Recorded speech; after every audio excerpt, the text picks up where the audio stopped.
You don't have to have a website to prove you are in business. That's the first thing to say. And then the other thing is that a website is kind of never finished. It's dynamic. Things don't stay the same in life or business, and that's okay. So it doesn't have to be polished. It doesn't have to be completely finished. It has to be good enough for where you're at. Imposter syndrome, something I can relate to, and probably many business owners, is that you want to be turning up and it feeling perfect. But the reality is no one's really even going to be that bothered or notice. As long as you've got something that's professional and you can edit it, I think that's the point. Hello and welcome to the Art of Value Whispering podcast. I'm your host, Melitta Campbell, business coach and value whisperer, and I'm excited that you're here today.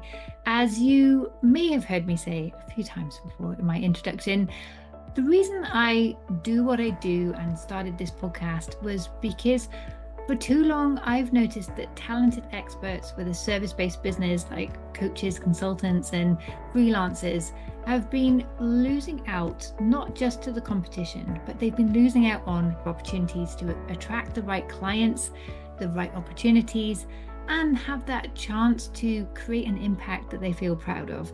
The reason most of my clients, certainly in my community, started their business in the first place wasn't just to make money, it was to have an impact, and they're not having that impact. And for just one reason, they struggle to communicate the value of what they offer in a way that feels natural and confident to them and attracts those right fit clients and opportunities. That's what value whispering is all about. But today, one of the biggest ways you will find and attract clients is through your online presence. And that is where I know many of you have a whole raft of questions. So today I have invited Natalie Alsop onto the show. She is the founder of Engaging Content and a content marketing consultant and SEO specialist. And she trains and mentors business owners on how to create a website that not only communicates your value, but attracts your ideal clients and converts them, engages them, and helps them take that next step in their client journey, that next step towards working with you. So I am going to grill her today about how you can set up an engaging online presence. At what point do you need a website? What needs to be on that website? How do you get SEO working for you? This is search engine optimization. So it's how you get found by your ideal clients. And what does it really take to engage and convert your clients as well? We are going to cover all of that, so stay tuned. But before I start my discussion with Natalie, I would love to invite you to join us at the Dream Clients Club. That's my free community for service-based business owners. And every week I have a live marketing masterclass, much of which is focused around your online presence. So every Thursday I'm there live sharing a masterclass and answering your questions, but all those replays are there ready for you to enjoy. So there's a whole bank of ready-made training for you to dive into. Plus, we have the Magnetic Messages Challenge ready there for you to enjoy, a host of other resources, plus an amazing community ready to support you, answer your questions, and celebrate your wins alongside you. You will find the Dream Clients Club at melittacampbell.com/club. That's Melitta with 2 T's. And so I hope you will come and join us. It's completely free, and there's lots in there to support you in building your online presence. So I hope to see you there. Meantime, here's Natalie. So hi, Natalie. Welcome to the show. Hi, Melitta. Thank you so much for having me on today. I'm really looking forward to our chat. Yeah, me too. And it's been a while since we talked about websites on the show, and you've got some really interesting perspectives, which I totally agree with, but it's not commonplace. I'm not going to give any spoilers just yet. We'll dive into that in a bit. But I'd love it if you could start by telling the audience a little bit about yourself and how you came to do what you do today. Okay. So I started life working in offices as an administrator. I left school without any A levels, and long story short, just sort of dove straight into work.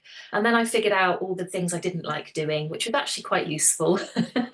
And then I became a mature student and did a degree in multimedia and computing. One of my favourite modules was human computer interaction, which fascinated me, the psychology behind interfaces and so forth. So once I had got some proper corporate experience under my belt, I set up my own web design business.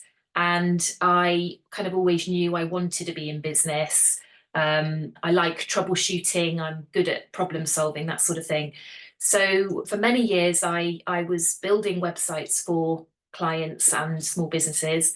And then I guess the issue I had was the fact that a website is only one part of a much bigger ecosystem, and that actually managing clients' expectations was quite difficult because they would assume, kind of rightly, that a website would then start getting them ranking on Google and bringing in business. So I realized, I felt a little bit out of my depth and realized that there was more to it that I needed to investigate, and that marketing isn't necessarily web design. So in those early years, I was very much hands-on, very much designing and building, but there was a bit of a journey to more of the content and the marketing and how that is today. I love that. And, I've been managing and designing, well, not really designing, but putting together websites since 1996. I haven't been doing it myself all of that time, because back then it was really easy. It was front page. It was just like putting together a Word document. Now it's a bit more complicated. But what always struck me was when I was working on the internet or the intranet, I lastly did more work on the intranet. I would put it all together, I'd design it and put up a version of the website and go and speak to people. And I'd get them to try and find some information, but I would do the clicking for them and they would tell me where they would click and why. And it was like, wow, people think in very weird and wonderful ways when it comes to the website. That I would click here to find that document. Like, why on earth would you click there? It was just so random. I can't remember the titles, but I remember every single time it was really surprising. So I love this interaction with the computer, the website, the psychology behind that. But how do you bring that into your work today? If someone's starting to develop out their online presence, is there something that is fundamental for them to understand about the way other people are going to use their website or their expectations? So I would say that I think there's not that much that's unique about a website these days, because it's 20 years since the internet was quite new. So when it comes to keeping things intuitive on a website, yeah, there definitely are some guidelines. So for example, not burying your content inside too many clicks. So having kind of more shallow content or navigation, so that it's more intuitive for people to find. But the thing is, it's all about the user journey, and that journey is going to be different depending on your business and your goals, and the actions you want your prospect or user to take. So yes, there certainly are guidelines, but I would say it kind of depends, that annoying response of it depends. But it is very much about, and certainly with everything going on with search and Google and everything these days, it's about the human. It's about prioritizing the person first rather than the algorithm or the computers, because ultimately that is your main stakeholder. Yeah, exactly. And one thing that I notice when people put together a website, it's either, well, there's a few things that I feel is a bit off with their thinking. One is that they have to have a website before anything else. And I know you have some interesting thoughts on that and then brilliant advice, which is great. The other is that, like, oh, everyone can see me now, so I have to be professional. And that professional means I'm going to talk like a robot or like a corporate stuffy enterprise and not be myself at all. And the other, that it's all about them and not at all about the client. And I think those are the three big mistakes that I see people making. Do you see the same things, or do you see anything different that people need to be aware of? Yeah, no, definitely. So when it comes to a website, it's whether or not you even need a website yet. Mhm. It feels like this pressure where you've got different people saying to you, oh, you need to do this and you need to do that, and you're in business, so therefore you must have all these different things. Actually, the reality is that yes, you need some kind of online presence, yes, but there are other things you can do first. But it's not rushing into it because a website can end up being a very big investment if you're not careful. And then you're not necessarily getting the results you thought you were going to get. So you don't have to have a website to prove you are in business. That's the first thing to say. And then the other thing is that a website is kind of never finished, it's dynamic. Just like your business is dynamic, things don't stay the same in life or business, and that's okay. So it doesn't have to be polished, it doesn't have to be completely finished. It has to be good enough for where you're at.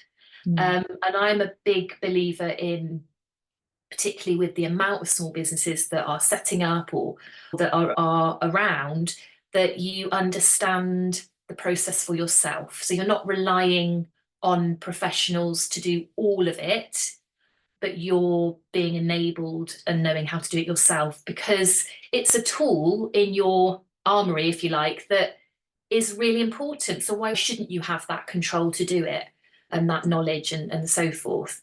And then what was the other thing you said?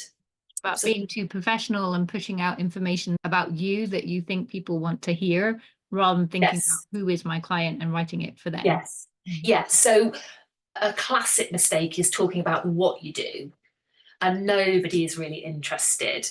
Ultimately, it's about how you can help them solve the problem they can't help themselves. So, your messaging and your content, the heart of it has to be about them.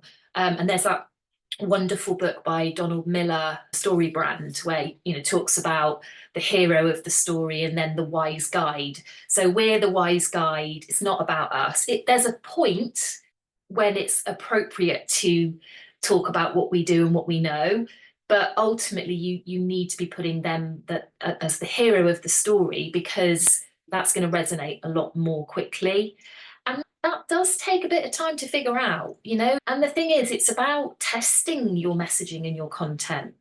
Even if you work with an agency, you still got to test stuff out and you hone it as you go along. So, yes, in an ideal world, we'd love to be able to have it all pixel perfect and sounding great. But the reality is that this doesn't work like that. So, imposter syndrome, something I can relate to, and probably many business owners, is that you want to be turning up and it feeling perfect. But the reality is, no one's really even going to be that bothered or notice. As long as you've got something that's professional and you can edit it, I think that's the point. Yeah, I think that's a really key message there, that it doesn't need to be perfect. And I'm always encouraging my clients and community, play with your marketing, figure out what works, what feels good for you, what people respond to you. You will not know that from day one. You may be lucky and figure out a couple of things that happen to work, but it is a whole evolution, as you say, and the website is the same. And I want to come back to this idea of the client journey and how you can develop your online presence to map to that. But before we jump into that, there may be a few people who've listened to you so far and are completely freaking out when you said, you can do it yourself. what, what would you say to the people listening who believe that they are not at all technical? They could never put together a website. They could never figure this out for themselves. Do you have anything just to put them at ease? Yes, I would say that if you are clever enough and have the gumption to set up a business in the first place, then you can definitely learn this stuff. And I'm not saying that you wouldn't have professionals or people within your wider team that support you, but I'm all about telling you that it's okay for you to want to have more control, or if you're feeling scared about that, you can't really go too far wrong. One of my members was saying one of the things he likes is that working with us is that if something does go drastically wrong, we can just roll it back. So you can't really completely ruin everything. And that's how you learn anyway. So ultimately, don't be scared. It feels scary because it's tech, but it's logical. That's what I like. And when you understand how it works, then that builds your confidence, because you're then thinking about an idea. Oh, I could do that on the website, and maybe duplicate a page and put a new offer without changing the essence of everything else. And that's exactly what it's all about. Yeah, exactly. And as you say, everything can be undone. That's the Yeah. beauty of the digital. You can track everything, you can undo stuff. It's never the Yeah. end of the world. I think one of the things that is a problem is that some web companies or web designers would have you believe that you can't do it and you shouldn't do it and you might mess it up. And that is negative. And then that can be very costly. So I would definitely challenge that. So it's about finding the right provider who can be working with you and enabling you, rather than trying to take over and do it all for you. That's what I've realized. Yeah, exactly. And these same agencies are saying, yeah, we'll help you with your SEO and you'll rank top on Google before you know that client journey is working for you, which I think is so unethical, which is why I invited you on the show, because you don't need a website first, which I think is very refreshing. And I totally agree. Until you've had paying clients and been in your business for a little while and messed up a bit, you're not clear about what value you offer people. So you'll put together a website early on, but then you'll have to redo it again 6 months down the line. And you would have either invested a lot of money or a lot of frustration and time figuring things out, and that would be completely wasted. So on that topic, what would be the first step for someone? So they've started their business, and very often what I hear is like, well, I need a website just to make it official to me. But as we said, that's not necessarily the best start point. Is there an alternative? Yes. So to have an online presence, I would say that it's worth having a free Google business profile, which you don't have to have a domain name or a website to have that. Google gives you this listing for free. Utilize that. And it gives you on the right hand side, if you've searched for a company, or if you can get it working with some keywords, on the right hand side of the search results, you would see that listing when you search for something around a company. So for example, if you search for SEO Cheltenham, you'd want to see some of the local results coming up. But if you knew about engaging content, then that would come up on the right hand side. So that's somewhere you can then put links to freebies, or if you had an email list, even if you don't have a website. That's the other thing I would say is set up an email list. Use MailerLite, something free. You can have your landing page on there. Capture those emails as soon as possible, because growing an email list takes time. And using those two tools would be a good way of starting. Yeah, exactly. And you can get your no, it's not Google My Business anymore, is it? It's Google. Google Business Profile. Yeah. You can get that set up. Well, once you're verified, a basic profile in like an hour, maybe, to copy paste stuff and get things in. And as you say, you can add articles into there, you can add events, you can add all sorts of things that are going on. So yeah, it's a brilliant start point. Yeah, definitely. Absolutely. Yeah. So you mentioned earlier that the website is just one tool in the whole toolkit that supports the client journey. Can you elaborate on that a little bit? How does our online presence support that client journey and help us get more clients? So one of the things I say a lot is that a website is a tool, but the content is the fuel. So you could have a website that's sat there, it might look good, but it's not actually doing very much. But you've got something, I suppose. But it's more about thinking about where traffic is coming from. So social media is great for brand awareness, for driving traffic, but you want to take them somewhere. So when you are ready for a website, then it's that sort of destination that you're taking them to, because that's your world. That's where you can be you. You're not, yes, there are algorithm things to consider, but all the social channels want to keep you on there. They don't want you to leave.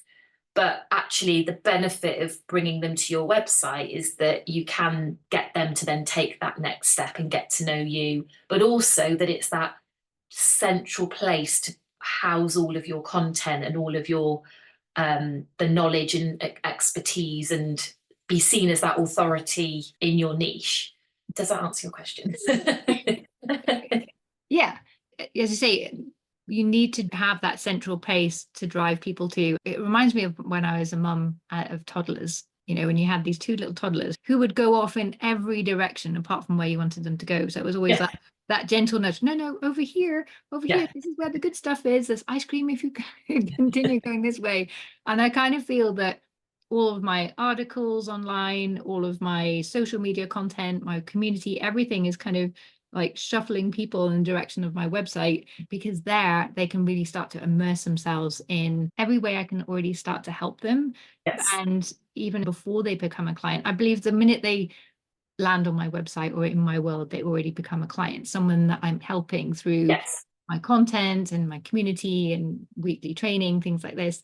But then it's like starting to help them understand what it's like to work with me and how I can add value to them. So at the right moment, then they just kind of drop into my paid programs at whichever level works for them. So, but yeah, I always, in my mind, I'm always thinking about toddlers and shuffling them to one place.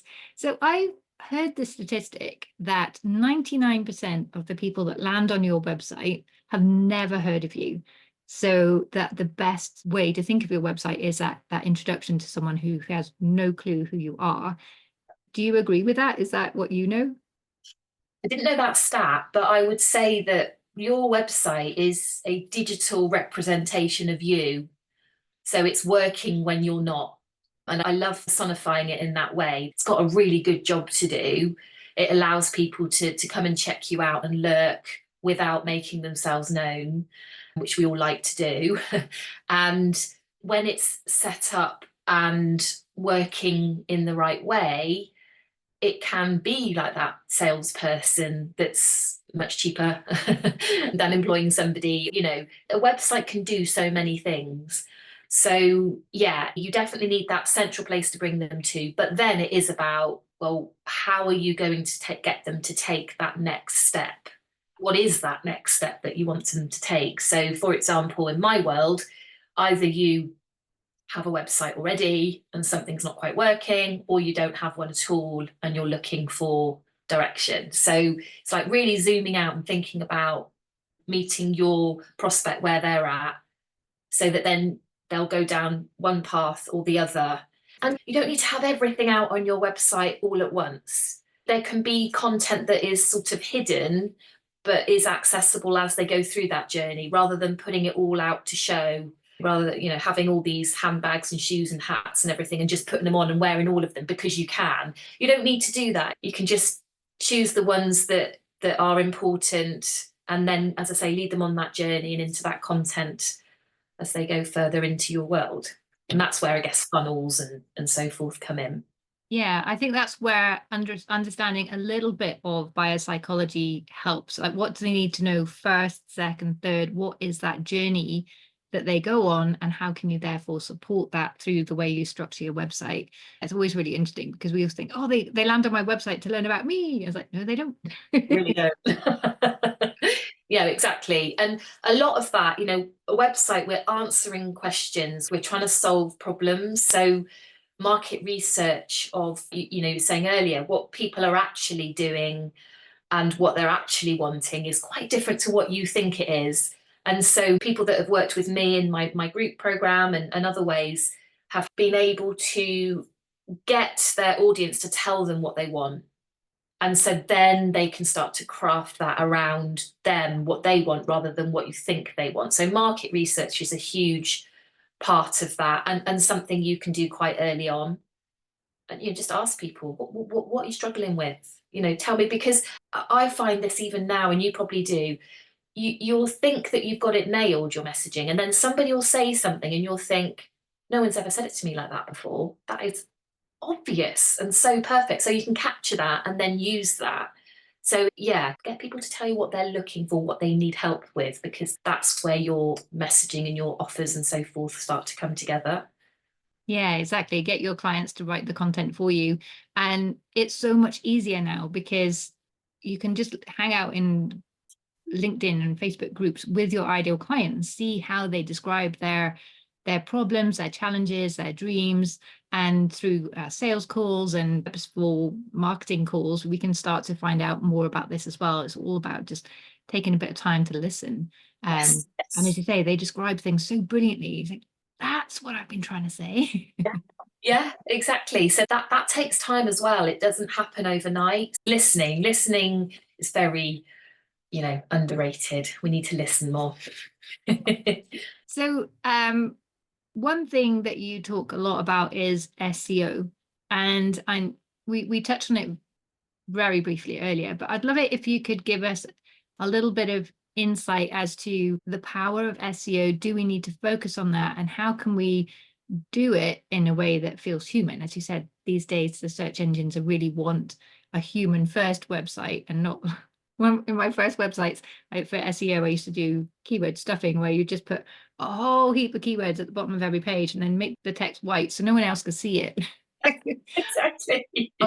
Days you get penalized for that kind of thing. So what's the best way to think about and approach SEO?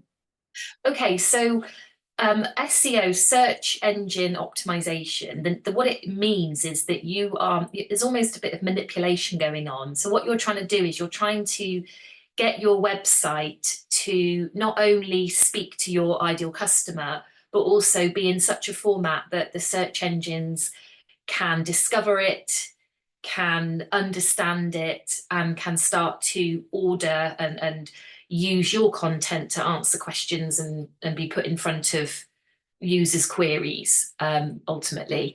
So it's only one part of the whole process, really, because the search engines don't pay your bills. It's the user that you need to be appealing to, but you do need to have the search engines on your site. So you kind of have two stakeholders in a way, which is where this human and computer bit comes in. So don't get too fixated about, certainly in the early part of your journey, about SEO, but be very aware that it is a fantastic way over time, because SEO isn't a quick fix, but it's a fantastic way of magnetically attracting your ideal customer to you. So rather than social media where you're kind of pushing your message out there, what you're doing with SEO is you're aligning your solution with the query or the problem that somebody has gone and Googled. So when we have a problem or we want to know something, we Google it. So what we're doing is we're helping the search engines understand it so that when that person gets to our website, then they can read it and engage with it and relate to it, and it would make sense to them.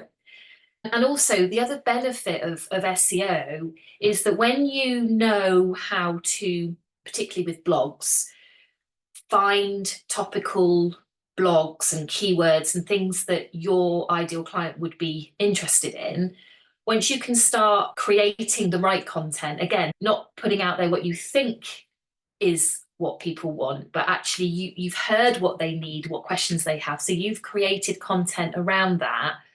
That content is evergreen, essentially. So rather than doing social posts where there's a bit of a shelf life and that the post will go down the scroll and that's it, it's kind of served its purpose. With blogs, it can really work for you longer term. So investing your time in creating the right blogs means that then you can repurpose that back into your social media. So you're actually turning it on its head and making your life an awful lot easier, knowing that you can still dine out on that evergreen content because it's always going to be there. And that's what I love about content marketing. You can then update it for the next year. There'll be some changes in the industry, but the principles remain the same. So you just go in and tweak it and update it without having to reinvent the wheel. There's just so many benefits. When I first start working with clients, we'll benchmark where they're at with their analytics. So if they have a website, for example, we'll have a look at the Google Analytics and where they're at. And often you can look at what we call acquisition, so your traffic is coming from. And usually the highest traffic channel is direct, where somebody knows about your business and they've searched for your name or your business name and they've come to your website. Much lower down the list is the organic search. And that's obviously where someone's put in a question or a problem, and then you've come up organically because you're aligning the query with the solution. So when I see and when my clients experience the organic search becoming their top way of acquiring website traffic, that gets really exciting, because then you've switched it up. You're not having to build your brand awareness and build your profile, and people have to know about you. They can find you and discover you. And I just think that there's so much power in that, and just makes marketing so much easier. And yes, there are tactics and things you have to do, but when you understand the process and you're doing the right things and it's all working in harmony, then that can be really, really powerful for a small business. Yeah, yeah, exactly. And your sort of formula for generating inquiries and clients is to marry up the tech, the search engine optimization, and the content. And Yes, it's called engaging content. Is yes. there anything else on the content side that can really help drive more clients into your business? So with the content, first of all, you've got to think about your messaging and what it is you stand for and what problem you are solving, and your market research and all that sort of researchy part. Then you're in a better position to start looking at keywords, because what keywords do is they give you more information about the terms people are using to search, to find you, to find your solution. But there's also intent around keywords. So some keywords are more informational, which would be perfect for blogs. And some keywords are more transactional or commercial, which would be better for a landing page or a home page. So it's knowing how to not only research, but also select the right keywords. And then it is a case of testing it. So then you create content around those keywords, and then you measure them and see what sticks and what doesn't. So that's where the content piece often needs work, because businesses will have just created content that they think they should create. And as you said earlier, often that's about them too much, rather than, what we do, rather than the problem we solve. So that really does often need sorting out, because those foundational pieces haven't been done. Mm. So there is a bit of an order that you kind of have to go through. Yeah. And do you have any favorite ways of finding out the kind of content that answers your clients' questions? So Answer the Public is a great way of looking at a very broad topics. So for example, in my world, content marketing, you wouldn't go too deep. It's not a keyword tool, it's more of a topic search listening tool, really. So that's a good place to start, because there'll be questions and things listed that people have been asking. So you're starting to base that on actual, fact. Answer the Public is a website. If you're not, Yes. Google Yes. Answer the Public and you'll find it. Yes. And you get 3 free searches a day. The other thing to do is just to go into Google itself and start typing words, and it does a predictive, you start to see some options coming up. So that's another way you can start to look at what's coming up, rather than plucking ideas out of the air. And then at some point you need a paid tool to be able to do proper keyword research. And there's loads of them out there. There's a whole host of ways you can do it. But you don't need to worry about that too much early on. It's just kind of knowing the content pillars and things you need to be writing content about, and going from there.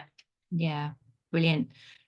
Natalie, we could talk about this all day. I was just like, in my mind, Good. these questions, like, hold on a minute. Is there anything that you feel we haven't talked about that is essential for people to understand to start building that foundational online presence and start using that to attract more of their clients? So I think before you even start focusing on a website, it's very much that messaging piece. It's that problem that you solve. And that is quite hard to do. I find it hard to do it for my business. Even if you're a marketing person, it's hard because you're almost too close to it.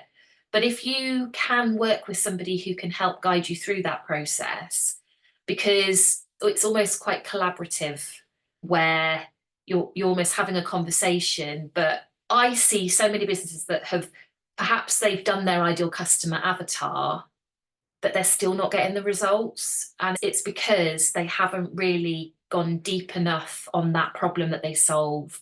And so therefore the foundations aren't really in place. And then they're kind of going off on the wrong trajectory with everything else because that bit isn't done. So it's a bit like the foundations of a house. You've got to get those bits right, even though there will be adjustments, but that's the first place to start. That's where, before you even think about writing a word or building a pixel or whatever, that is my advice. Yeah, I completely agree. And I talked about that recently in episode 213, I think it was, about getting your niche right. And I think one of the reasons people struggle with that ideal client avatar is they don't know how to use that information. So therefore, they don't go into enough depth and connection between the problem they solve and the way they solve it and their values and that client and everything that they want. You really need to map those two. I call it your value sweet spot, where the two overlap. And then when you build out everything from there, your messaging is so much easier, but it's already differentiated. No one else has that exact same overlap between who you are and the problem and all of that, and what they're looking to solve and the impact that's going to have on their life. So you really need to get that value sweet spot right first. So yeah, I couldn't agree more. So thank you for raising that.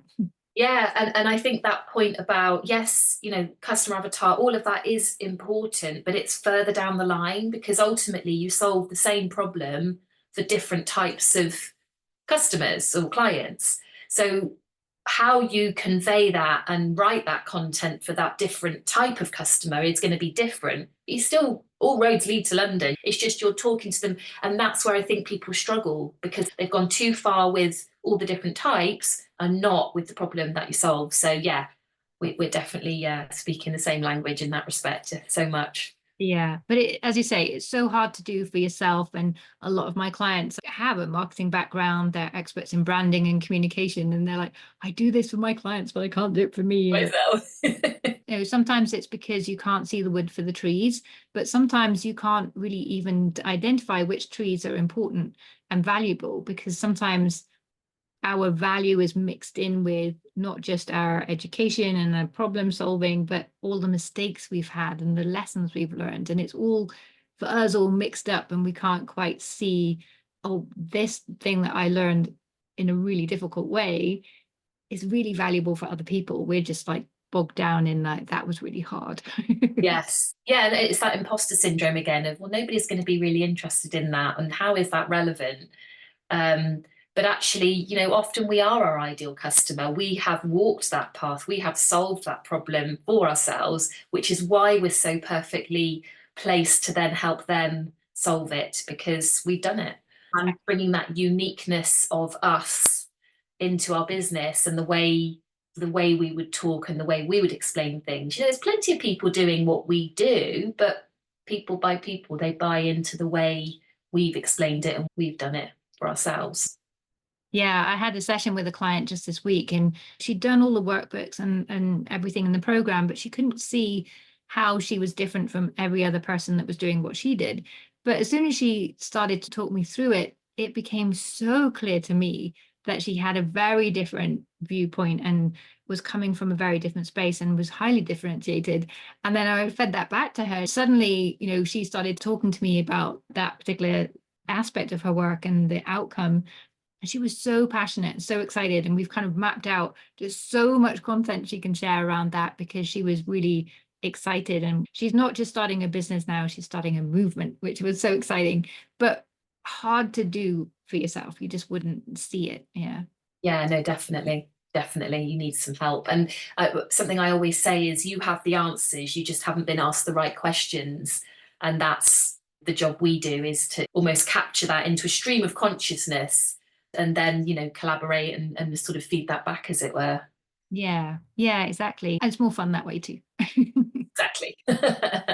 You were talking there about SEO and looking at the analytics and seeing if things work. And I know that's something that you have very generously offered to the listeners, that if they want to, they can book an SEO audit with you. Can you tell us a little bit more about that and how it works? Yeah, so I have a tool on my website where you can put your URL in and it will give you back a report. And then if you then book on a discovery call with me, I can then explain what the results mean and what you would need to do to make those results change. And we also would look at the website and I would give you some pointers of things that straight away I can see probably need a bit of work. So yeah, that is something that I offer and would be really happy to give to your listeners, because it's a good place to start. You've got a website, right? What's it doing? Is it performing? They probably know the answer to that already, but seeing the different sort of scores and then me translating and interpreting that and what it means for them is the key bit. Yeah, brilliant. So I'll put a link to that underneath in the show notes for you.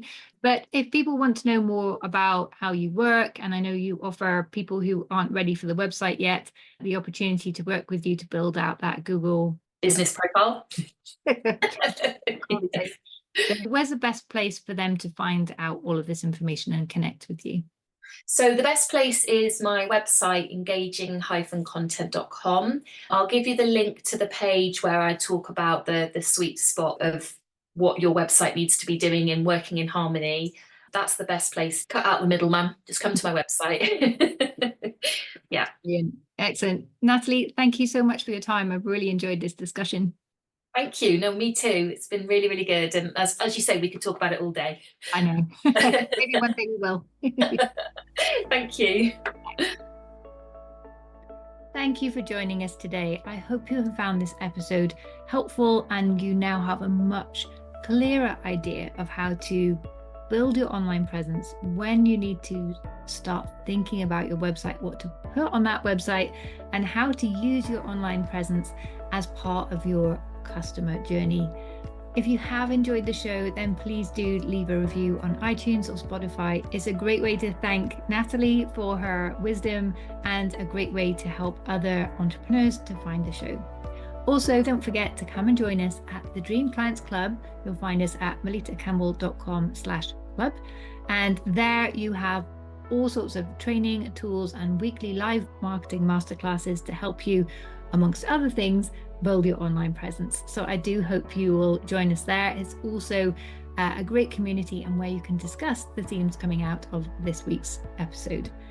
So I look forward to welcoming you to the Dream Clients Club. We're at melittacampbell.com/club.